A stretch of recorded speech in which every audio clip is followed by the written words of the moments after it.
I want to discuss a question I know that's been pressing on many of your minds. We spoke to you last several years ago, and before I get started today, since many of you are wondering, I just wanted to get it out of the way. The answer is boxers.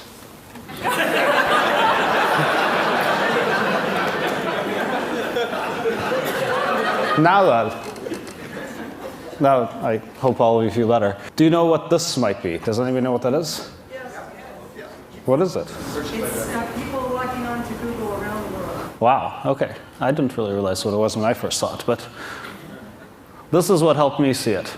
This is what we run at the office that actually runs real time. Here it's slightly logged, but here you can see around the world how people are using Google. And every one of those rising dots represents probably about 20, 30 searches or something like that. And they're labeled by color right now, by language. So you can see here we are in the US, and they're all coming up red. There we are in Monterey. Hopefully I can get it right. You can see that Japan is busy at night, right there. We have Tokyo coming in Japanese. There's a lot of activity in China. There's a lot of activity in India. There's some in the Middle East, little pockets. And Europe, which is right now in the middle of the day, is going really strong with a whole wide variety of languages.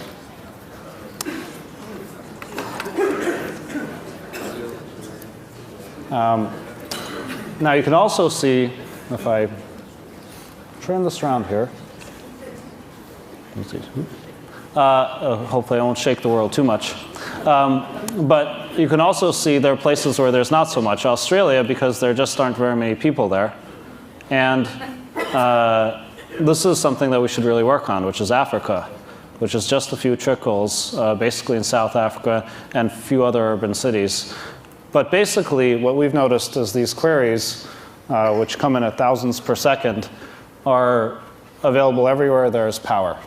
And pretty much everywhere there's power, there's the internet. And even in Antarctica, well, at least this time of year, from time to time we'll see a query rising up. And if we had it plotted correctly, I think the International Space Station would have it too.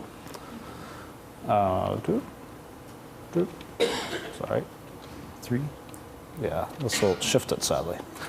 So this is let's see. Some of the challenge that we have here is you can see that it's actually kind of hard to get the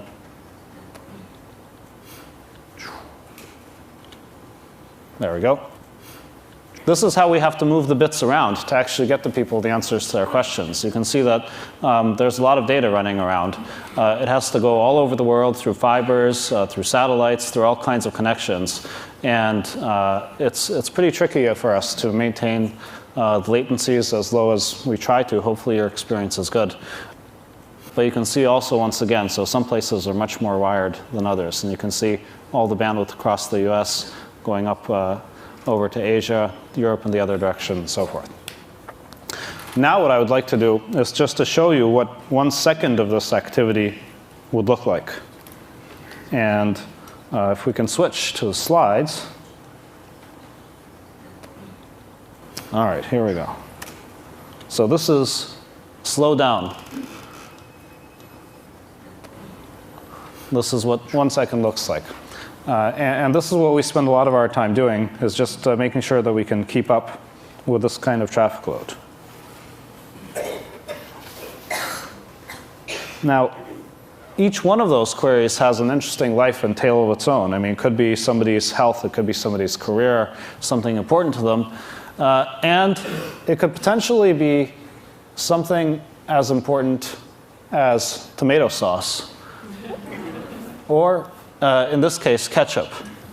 So this is a query that we had. I guess it's a popular band that was more popular in some parts of the world than others. Anyway, you can see that it got started right here in the US and Spain. It was popular at the same time, but it didn't have quite the same pickup in the US as it did in Spain. And then from Spain it went to Italy, and then Germany got excited, and maybe right now the UK is enjoying it. And I guess so. I guess the US finally started to like it too. And I just want to play it for it.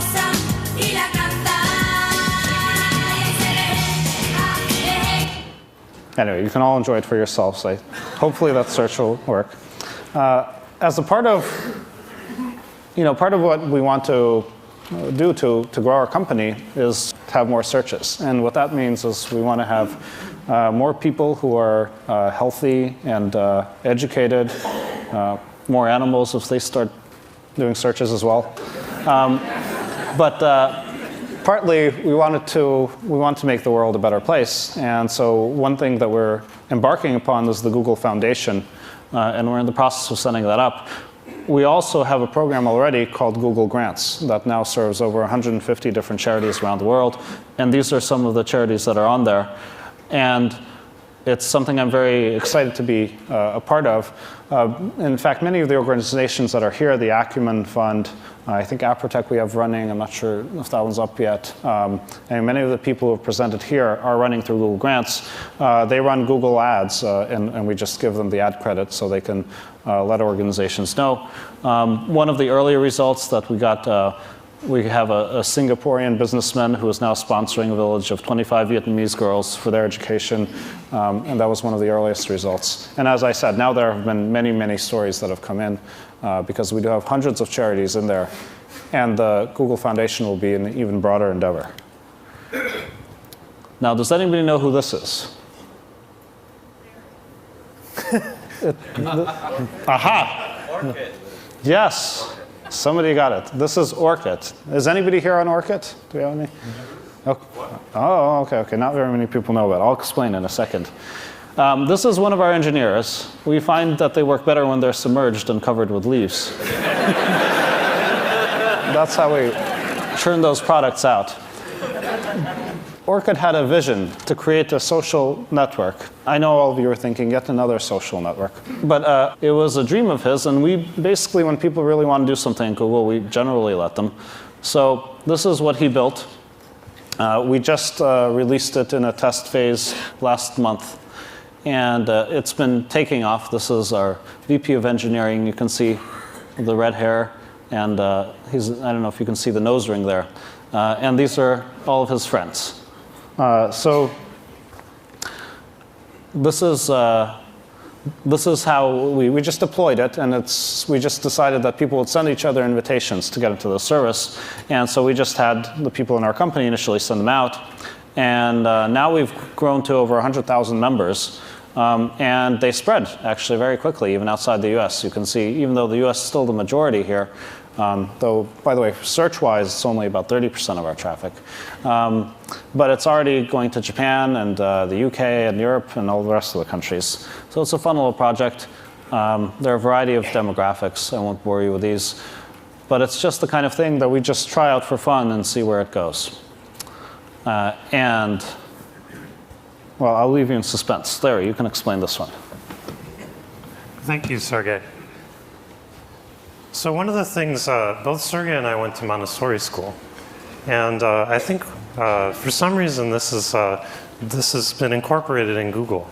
And Sergey mentioned ORCID, which is something that ORCID wanted to do in his time. And we call this at Google, we've embodied this as the 20% time. And the idea is for 20% of your time, if you're working at Google, you can do what you think is the best thing to do. And many, many things at Google have come out of that, such as ORCID and also Google News. And I think many other things in the world also have come out of this. Mendel, who was supposed to be teaching high school students, actually discovered the laws of genetics as a hobby, basically. And so many, many useful things come out of this. And News, which I just mentioned, was started by a researcher, and he after 9/11, he got really interested in the news, and he said, why don't I look at the news better? And so he started clustering it by category, and then he started using it, and then his friends started using it.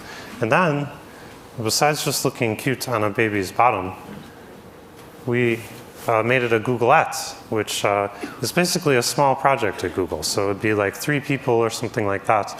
And they would try to make a product. And we wouldn't really be sure if it's going to work or not. And in News's case, they had a couple of people working on it for a while. And then more and more people started using it. And then we put it out on the internet. And more people started using it. And now it's a real full-blown project with more people in it.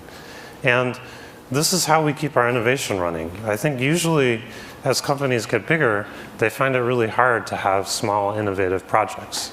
And we had this problem too for a while, and we said, oh, we really need a new concept. You know, the Googleettes, that's a small project that we're not quite sure if it's going to work or not, but we hope it will. And if we do enough of them, some of them will really work and turn out, such as news.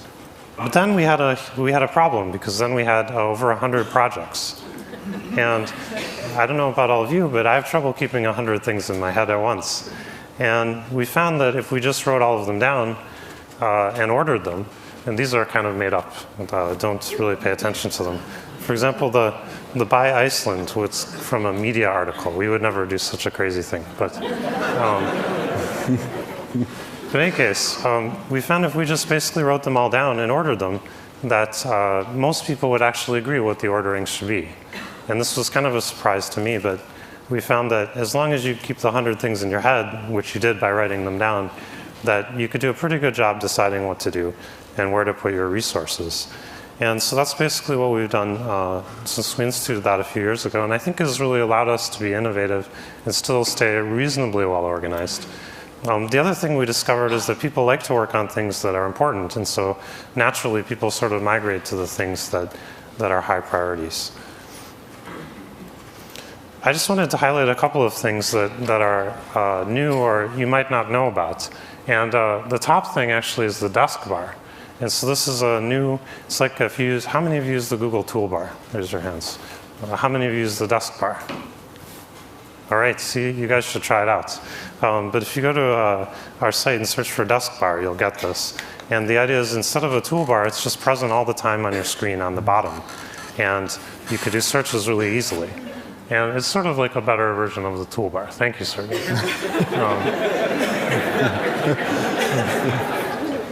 This is another example of a project that somebody at Google was really passionate about, and they got going, and it's really, really a great product and really taking off. Google Answers is something we started, which is really cool, which lets you, for $5 to $100, you can type a question in, and then there's a pool of researchers that go out and research it for you, and it's guaranteed and all that. And you can get actually very good answers to things without spending all that time yourself. Frugal lets you search shopping information, and Blogger lets you publish things. But all of these, well, these were all sort of innovative things that we did that, you know, we try many, many different things in our company. We also like to innovate in our physical space, and we noticed in meetings, you know, you have to wait a long time for projectors to turn on and off, and they're noisy, so people shut them off. And we didn't like that, so we actually, in maybe a couple of weeks, we built these little enclosures that enclose the projectors, and so we can leave them on all the time, and they're completely silent. And as a result, we were able to build some software that also lets us manage meetings. So when you walk into a meeting room now, it lists all the meetings that are happening. You can very easily take notes, and they just get emailed automatically to all the people that were present in the meeting. And as we become more of a global company, we find these things really affect us. You know, can we work effectively with people who aren't in the room, and things like that. And simple things like this can really make a big difference. We also have a lot of engineers in those meetings, and they don't always do their laundry as much as they should. And so we found it was pretty helpful to have laundry machines for our younger employees especially. And we also allow dogs and things like that. And we've had, I think, a really fun culture at our company, which helps people work and enjoy what they're doing. This is actually our cult picture. I just wanted to show quickly. We had this on our website for a while, but we found that after we put it on our website, we didn't get any job applications anymore. But anyway, every year we've taken the whole company on a ski trip.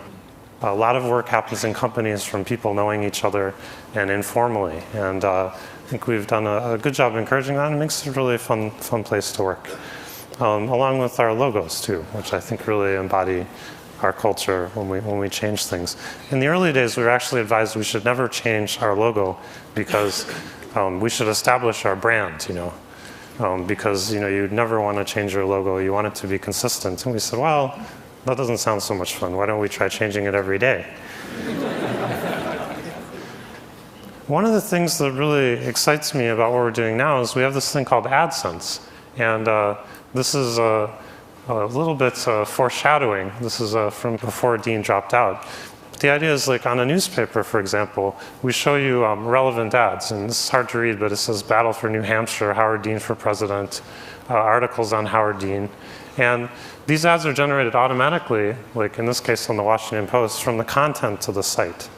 And so we use our over 150,000 advertisers and millions of advertisements. So we pick the one that's most relevant to what you're actually looking at, much as we do on search. So the idea is we can make advertising useful, not just annoying, right? And the nice thing about this, we have a self-serve program and many thousands of websites have signed up.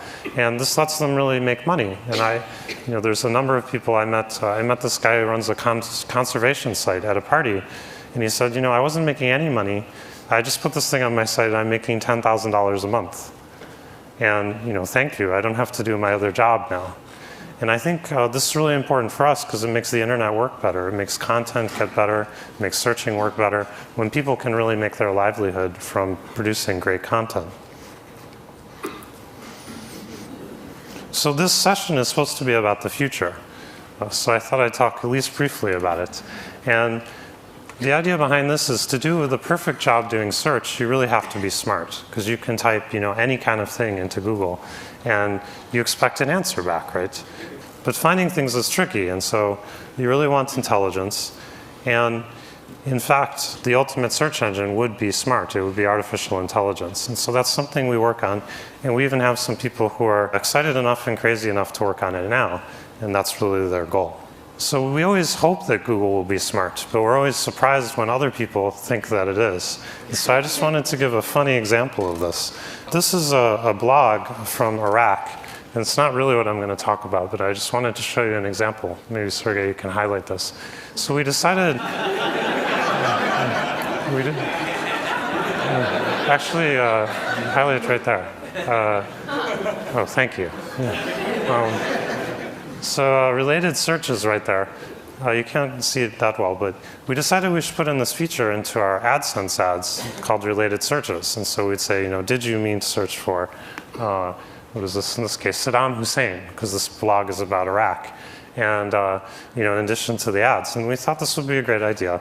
And so there was this blog of a young person who was kind of depressed. And he said, I'm sleeping a lot. He was just kind of writing about his life. And our algorithms, not a person, of course, but our algorithms, our computers, read his blog and decided that the related search was, I'm bored. And he read this, and he thought a person had decided that he was boring.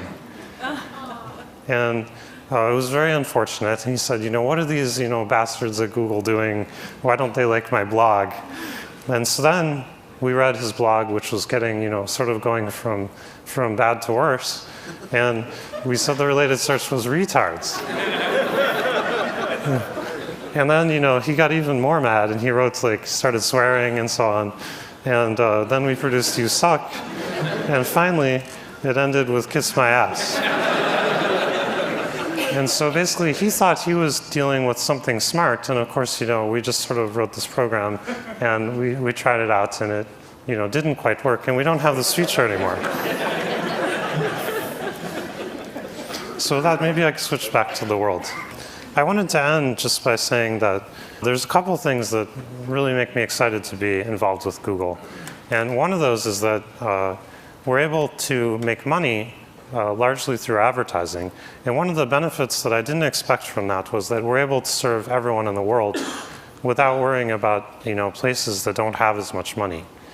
So we don't have to worry about our products being sold, for example, for less money in places that are poor, and then they get re-imported into the US, or for example, with the drug industry. And I think we're really lucky to have that kind of business model because everyone in the world has access to our search. And I think that's tremendous, tremendous benefit. The other thing I wanted to mention just briefly is that we have a tremendous ability and responsibility to provide people the right information. And we view ourselves like a newspaper or a magazine that we should provide very objective information.